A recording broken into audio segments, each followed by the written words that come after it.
What's up everybody, welcome to another episode of China Update where I help you guys keep on top of the world's #2 economy. My name is Tony. It has been a crazy busy week this week. Before we go into Chinese New Year next week, there are some big stories we need to go over. Obviously, the big one from this week was the signing of the Phase 1 trade deal between the United States and the People's Republic of China. This was signed in the United States at a special ceremony with Liu He, the Vice Premier and the head trade representative of the People's Republic, and Donald Trump and his team.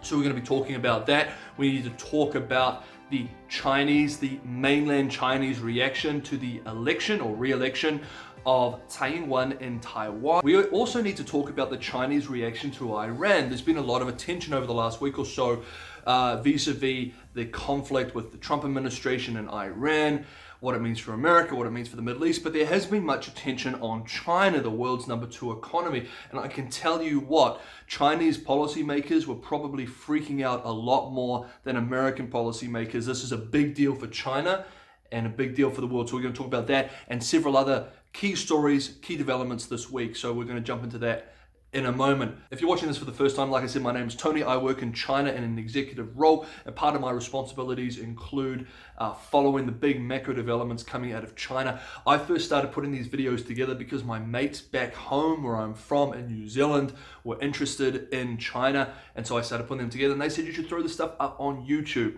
So if you are interested in China, if it's something that you like to follow, maybe consider subscribing. And if you want to support the channel, if you dig what we're doing here, it would be a massive help if you smash that like button, because it helps with the algorithms on the platform and sending it out to more people who might be interested in China as well. So without further ado, let's jump into this week's update. Now, before we talk about the Phase 1 trade agreement being signed, we need to talk about Taiwan. The presidential elections happened last week. As you probably know, Taiwan won her re-election. She ran as part of the DPP, the Democratic Progressive Party. Her running mate was ex-Premier William Lai, or Lai Ching-te. They were able to secure over 8 million votes, representing approximately 60% of all those who voted, and voter turnout was historically high. Though the role of sovereignty and identity and the relationship of Taiwan vis-a-vis the mainland can be overstated, after all, the economy was also a factor that voters were considering, and the poll data suggests this as well. The economy has done quite well over the last 12 months. You're seeing wage growth for the first time in several years, and part of this is actually due to the trade war between the US and China, and manufacturing jobs moving from the mainland back to Taiwan as they seek to hedge their bets between the American and the Chinese market. But the cliche that has been in a lot of Western media about this vote being a referendum on one country, two systems, or a referendum on China's mainland China's relationship with Taiwan isn't exactly a mischaracterization. After all, several months of protests in Hong Kong, the SAR and the central government's reaction to those protests seem to have galvanized many Taiwanese voters against one country, two systems as an acceptable governance model. Now, the Democratic Progressive Party, or the DPP's position against one country, two systems as a governance model, and Taiwan's personal refusal to acknowledge the so-called 1992 consensus. By the way, if you want to know what the 1992 consensus is, that's a big topic. It's essentially an agreement between Taiwan and the mainland that there's one China, but it's way more complicated than that. If you would like a video when I explain the history and the meaning of the 1992 consensus and the disagreements and the positions of different sides within Greater China, let me know in the comments below and we can go into that. Anyway, like I said, the rejection of one country, two systems and the refusal to acknowledge the 1992 consensus won Beijing's ire, and through most of Taiwan's presidency, the Beijing government has put a lot of pressure on Taiwan through a pressure campaign in an effort to hurt the economy and push voters away from the DPP's position on these questions of policy. Now, with this vote, it seems that voters have rejected that. So what is the view of the mainland government vis-a-vis the election or the re-election of Taiwan and Taiwan? Well, we actually don't need to do much guessing or look to much Western analysis. The Chinese government has made its position 100% clear in its official statements that it's made through its top state media apparatus. So I'm actually just going to read you translations of what the government itself has said, because I think it says enough. So here we go. I've got it here. So one is from, I'm going to read excerpts from two major stories that were released from Xinhua Media, which is a major state-run media outlet that speaks for the party. So, quote, "The historical trend towards a stronger China, national rejuvenation, and the reunification cannot be stopped by any force or anyone. Taiwan independence goes against the tide of history and is the path to nowhere. For Tsai and the DPP, holding on to illusions will only accelerate their descent into disillusion." So another major report from Xinhua Media entitled 这次台湾大选受到外部暗黑力量的操控, or "This election in Taiwan was manipulated by external dark forces." And the piece says, Tsai Ing-wen and the DPP used dirty tactics such as cheating, repression, and intimidation to get votes, fully exposing their selfish, greedy, and evil nature. The report goes on to say it can also be seen that Western external political forces have openly intervened in the election of Taiwan. It is clear that the election within Taiwan was largely manipulated by external dark forces. So the official line from the central government that they're sending to their own people for domestic consumption is the same line that they've taken with the Hong Kong riots, as the state-run media has called them over the last few months. That narrative is that the events in Hong Kong and the re-election of Tsai Ing-wen and her party in Taiwan is not the result of grassroots popular dissatisfaction against the Beijing-led one country, two systems framework, but instead are simply the interference of American-led Western imperialism. Now, it's also worth remembering that though this is what is in the official media, this is primarily for domestic consumption within China itself. It's probably the case that most of the middle management within the government adhere to this sort of view or this narrative. As for what the top leadership in Beijing actually think, that's more difficult to know. Okay, let's talk about something a little lighter. The Phase 1 trade agreement was signed this week in the United States.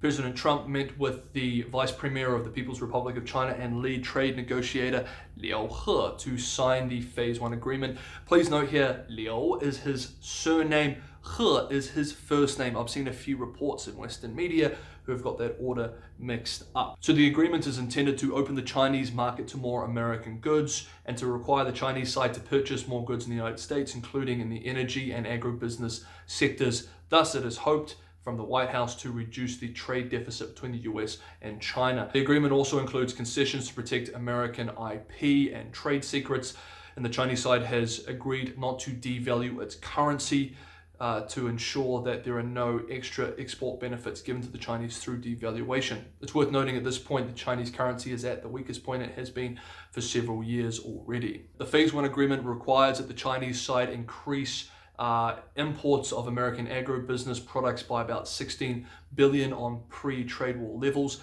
In late 2017, early 18, that was about 24 billion USD. So that's roughly 40 million annually, which is about the number that Trump said was his expectation of purchases in interviews last year. So what have the Americans agreed to do? Well, actually, American concessions are pretty limited. This seems like it was a relatively big win for the United States. The consensus amongst economists that the biggest concern for the US will be enforcement, and that is still up in the air. There is some disagreement amongst experts regarding the enforcement mechanism and how effective it would be, but at the moment it seems most of the concessions were given by the Chinese side. What did the Americans give? Well, they've agreed for no further tariffs, which is sort of obvious, I guess, and they've agreed to reduce tariffs on a tranche of about 120 billion of Chinese goods from 15% to 7.5%. So that's a reduction of half in the tariffs on that tranche of goods. But tariffs of 25% on 250 billion of Chinese goods will not be touched.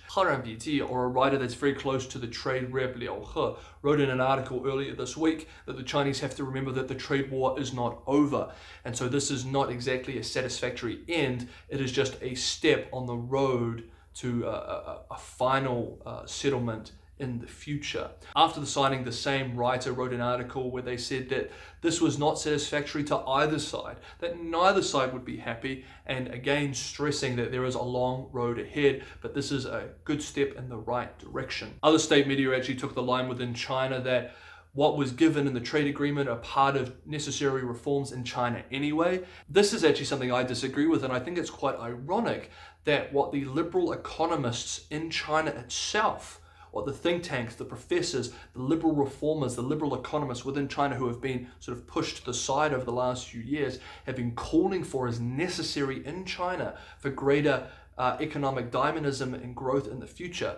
Things like a smaller role in the state and industrial policy, using markets and liberal economic reforms to increase competition, to reduce at the border and behind the border tariffs and other forms of protectionism, all the sort of thing, to increase intellectual property protections, all the things, the systemic issues that the Chinese liberal reformers who have been ignored for the last few years have been calling for as necessary are the very things that the American side was pushing for from the beginning and were unable to incorporate in the Phase 1 trade agreement, and it looks like in the current political climate will be very, very difficult to achieve in any future negotiations. So those are the things that had to happen that reformers within China were calling for, but could not be incorporated into any meaningful trade agreement with the Americans. So is this the end of China-US friction? No way. This is basically a temporary stop. Trump now has an agreement in place that he can take into the election year, and he probably doesn't want to turn to tariffs again until after the election. But we are already seeing other deteriorations in other aspects of the relationship. Congress is not happy with China, and they're passing a slew of laws to express that dissatisfaction. The military, the intelligence community, the China watching community are all very dissatisfied with China in the United States. And the technology realm is just getting started. The relationship between the United States and China is only going to get worse. So how long that temporary ceasefire lasts is anyone's guess. Okay, now we need to pop over to the UK and talk about Huawei. Boris Johnson's national security team has to make a decision in the next 2 weeks as to whether the UK will use Huawei's 5G infrastructure in the UK, a decision that was supposed to be made about 12 months ago. For US allies, Huawei and its 5G infrastructure represent the first major common real-world application of an issue that political scientists have theorized for years, that many nations with split patronage, with the US being their security patron and the Chinese side being their economic patron, will have to make. Now, localized examples have existed many times already. For example, the THAAD defense missile system that was installed in South Korea a few years ago. Now, nations affected by this decision have split patronage, like I said. The US is their ally. They provide their security. They subsidize their security. They share intelligence and other military information. So it's necessary from a security perspective. On the other hand, for these countries, China is their largest market, or one of their largest markets. It's either a market they sell to or a market they receive investment from, or capital inflows from. Many US allies are affected by this, not just in Europe, but more obviously in Asia, with countries like Japan, South Korea, and Australia. Historically, these countries have tried to balance these interests. They have wanted to have their cake and eat it too, so to speak. They don't want to be in a position where they have to choose one over the other. But with Huawei, it seems like this is increasingly the case for many of these allies. The United States has said that Huawei systems is a threat to national security for the US, as they cannot guarantee that information and intelligence sharing will be protected. The Chinese side has said that any attempt to block Huawei's 5G infrastructure would be a protectionist act, would undermine the economic relationship, would undermine the rules of the WTO, and would most likely be met by retaliatory measures from the Chinese side. Now, this is the very issue that the UK is facing now, and a decision will have to be made in the next couple of weeks as to how they wish to proceed. The Chinese economy is already very important to the British economy, particularly in export services. And after Brexit, the UK will very much want to negotiate trade agreements with major trading partners ASAP. A decision on Huawei that angers the Chinese side could very much jeopardize those FTA talks in the future. The American side has also put on pressure from their end, stressing with the UK that any integration of 5G from Huawei into the UK would undermine the so-called Five Eyes intelligence sharing network that exists between the US, the UK, Canada, Australia, and New Zealand. In fact, some Five Eyes partners are already putting on the pressure, with a delegation being sent from the US to the UK to discuss with ministers in the UK the Huawei decision, including Assistant Secretary of State Ford, who said to one minister that President Trump is personally watching this decision very closely. Former Australian Prime Minister Malcolm Turnbull said in an interview that if the UK integrated 5G from Huawei into its systems, it would severely undermine Five Eyes and put the entire sharing agreement at risk. Okay guys, now we need to talk about some concerning developments regarding the mysterious virus that we reported on last week coming out of Wuhan, a major city in the middle of China. Now, respiratory viruses, pneumonia, things like this are a particular concern to the World Health Organization, as many of them, phenomena like SARS and bird flu, originate in East Asia, where you see large concentrations of bird and poultry at wet markets where they're sold alive. For this reason, the the World Health Organization, not the trade organization, the World Health Organization follows developments in China very, very closely. This mysterious virus, respiratory virus, which we discussed in last week's episode, is 80% similar, or shares 80% similarities with SARS. Now, if you watched last week's episode, you'll remember that we said that this is concerning, particularly because this is just before Chinese New Year, where you have literally hundreds of millions of people traveling around the country, greatly enhancing the risk of any disease spreading or any virus spreading. However, there were two reasons to be optimistic. One, no one had died from the virus, so it wasn't fatal. And two, it seems that there was no evidence that the virus had mutated into a virus that could be passed between human and human, and at this stage it was only animal to human. Well, in the 7 days since that report, there have been two developments. One, the virus has now killed 2 people, so it is now a fatal virus, much more dangerous than before.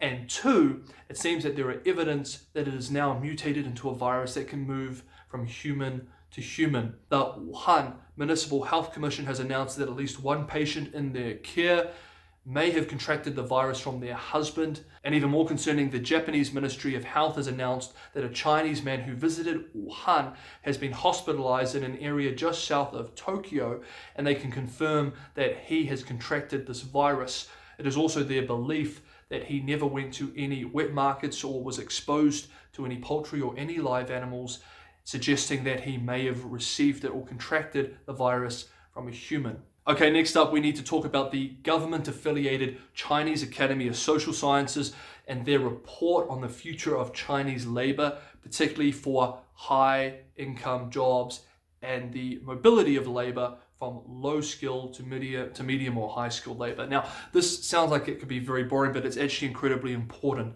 As I've said many times, the Chinese government is trying desperately to transition their economy. They need to move from their traditional building and investment-led economy to an economy based on consumption, innovation, and productivity gains. Part of this is the desire to avoid the so-called middle income trap that has ensnared many developing economies in the past, like Mexico, for example. The Chinese recognize that they need to have higher skilled jobs and they need their lower skilled workers to upskill in order to increase productivity and see those wage gains and continued growth and dynamism in the future. Policies like Made in China 2025 are key to this goal. But one of the key questions is, can the Chinese workforce, the labor market, make that transition as well? So the government-affiliated Chinese Academy of Social Sciences based in Beijing released a report this month looking directly at this question, labor trends, and their conclusions were very concerning. They concluded that the Chinese labor force is, quote, unsuited for transition to the new economy. They said there is a glut of low-skilled workers that are going to see falling incomes, and there is highly limited labor mobility within the system. They also said that high-skilled workers will be a acutely limited or in serious shortage going into the future. Low-skilled workers in the hundreds of millions are currently locked into their industries and into their skill level, and we'll see over the following years comparative as well as absolute reductions in their pay. Now, this would be an issue for any developing economy, but for China it's even more acute. Why? Well, in China, they already have an aging population and the working population is shrinking. Now, while total workforce participation is relatively low compared to other OECD countries, the reason for this is because many workers, older workers, were born and brought up during the political and social upheavals of the mid-20th century and then thus received a very, very poor education. The report identifies that historically that participation rate has been added to from young workers with potential from the countryside.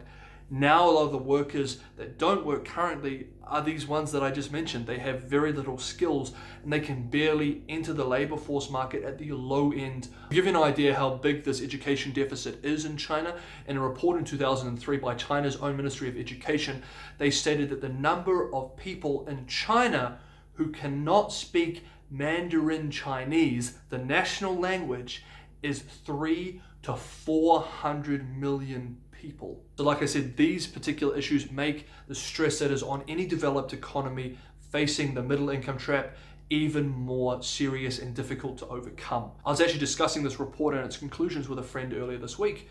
She said to me, well, China is a developing economy. All these economies are going to have growing pains.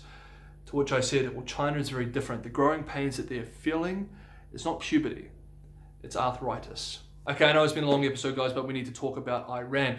Now, there's been a lot of talk over the last week that China would be very, very happy to see a conflict with the United States and Iran. After all, it would pull the US into the Middle East more, thus taking their attention away from the Pacific, their allies in the Pacific, and give China more of a free hand in the East China Sea, the South China Sea, and developing policies that would pull traditional US allies into the Chinese orbit. It would also cost the US a lot of money. They need to borrow more from the Chinese, etc., etc., etc. They point to 2003 being a prime example of this. When the US invaded Iraq, they say the Chinese were very happy because it gave them more free reign. When the Americans were distracted by terrorism and the war, the Chinese could focus on economic development and their own national security priorities. Now, that narrative I actually disagree with, but let's just say for argument's sake that that's a correct narrative. Basically, their argument is China would be able to do that again now if there was a conflict between the US and Iran. That is not the case. The Chinese do not want to see another conflict in the Middle East, particularly between the United States and Iran. Why? Well, if we're talking about the Middle East, what is the reason typically? Oil. In 2018, China's oil consumption was about 13.5 million barrels a day. In 2019, China imported over 10 million barrels a day. That was a 10% increase over 2018. China imports approximately 70% of its crude oil, and over half of its oil imports come from the Middle East, with Saudi Arabia being the largest single provider of oil. So any prolonged shock to global oil prices from, say, a major war in the region would be devastating to the Chinese economy and its security in the short to medium term. Now, while we're on this theme, we need to talk about China's Middle East policy generally and why I believe historians will look back at 2020 as an important year in a transition in Chinese foreign policy in the Middle East vis-a-vis the United States. Why? 2020 will represent the first time in about 70 years when the US becomes a net energy exporter. When you compare this to the Chinese massive reliance on oil imports, and so a need for price stability, as well as the amount of oil that comes from the Middle East, so supply stability, and 2020 will represent, theoretically at least, a shift where, from a national security perspective, a stable Middle East is more important to China than to the United States. Chinese have almost 1 million of its nationals operating in the Middle East, and it has literally tens of billions of dollars of investment and capital in the region. If over the next few years we see a reduction of American presence or interest in the region, then pressure will be put on China as to whether it wants to increase its military presence in the region, which would represent a massive shift in China's foreign policy generally, and also a shift of power dynamics within the Middle East itself. So when we look at these issues, these conflicts that flare up, any destabilization that happens in the Middle East, we have to remember that the world's number 2 economy, which is dependent on oil supply and price stability, is keeping an eye very close to the developments, and we may see over the next few years increased military presence from the Chinese side in the Middle East. Okay guys, that's our episode. Thank you so much for watching. It was a pleasure to put this together. Next week is Chinese New Year, so I'm going back to my beautiful hometown in New Zealand.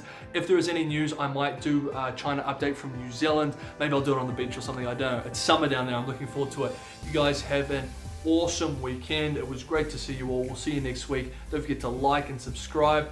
See you next time.